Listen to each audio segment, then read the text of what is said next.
Maingat na iniimbestigahan ng PNP ang lahat ng anggulo sa pagtukot at pagpatay sa negosyanteng si Anson Tan at kanyang driver matapos idawit ng mga suspect ang sariling anak ng biktima sa krimen. Inaalam po ng PNP kung posibleng nililihis lang ang pagtunton sa tunay na mastermind. At nakatutok si June Veneracion. Lumalim ang misteryo sa pagdukot at pagpatay sa negosyanteng si Anson Ke o kilala ring Anson Tan ng isang kota kanyang anak sa extrajudicial statement ng main suspect na si David Tan Liao.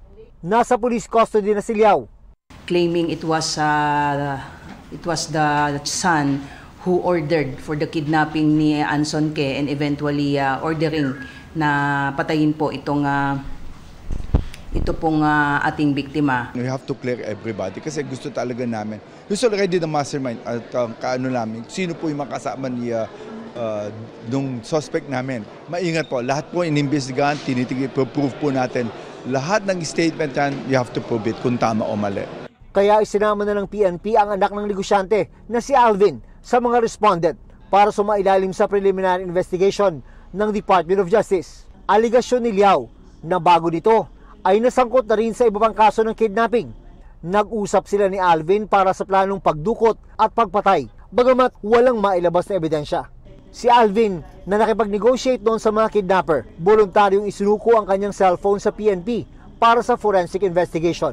We cannot discount the possibility that David Tan Liao is misleading the investigation to cover up for someone. And there is also a possibility that David Tan Liao is the mastermind himself. Sabi ng isang anti-crime advocacy group na nakakausap ng mga naulila ni Ke, lubos lang naapektuhan ng pamilya. The victim family was crying when they saw on the news that the son is now a suspect.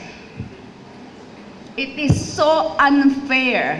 Inilabas naman ng PNP ang litrato ng dalawa pa umanong sangkot sa krimen, sina Jonin Lin at Wen Lin Gong alias Kelly Tan Lim. May isang concerned citizen nila ang nag-alok ng 5 milyong pisong pabuya para sa makapagbibigay ng impormasyon tungkol kay Kelly. At ito po yung babae po na ginamit po na babe. Meron pang 4 na Chinese na hawak ang PNP kaugnay ng pagdukot at pagpatay kay Ke. Kabilang sa kanila ang 2 na pinagpadalhan ng ransom bago idaan sa mga casino junket operator at ma-convert sa cryptocurrency ang kabuang 200 billion pesos na ransom mula sa pamilya Ke. Ang legal counsel ng 2, itinangging ipinalit nila ang pera sa crypto. We will gladly cooperate with the law enforcement agencies just to make sure na maintindihan nila that the 2 clients that we are representing are in no way, shape, or form part of that conspiracy which led to the abduction and the kidnapping and the eventual killing ni Mr. Anson Tan or Anson Ke. They are just there for people that want to have USD to or peso to USD or peso to yuan to RMB or peso or dollars to RMB, palitan lang. At hindi sila yung naging recipient nung ransom money in any way. Para sa GMA Integrated News, June Veneracion, nakatutok 24 oras.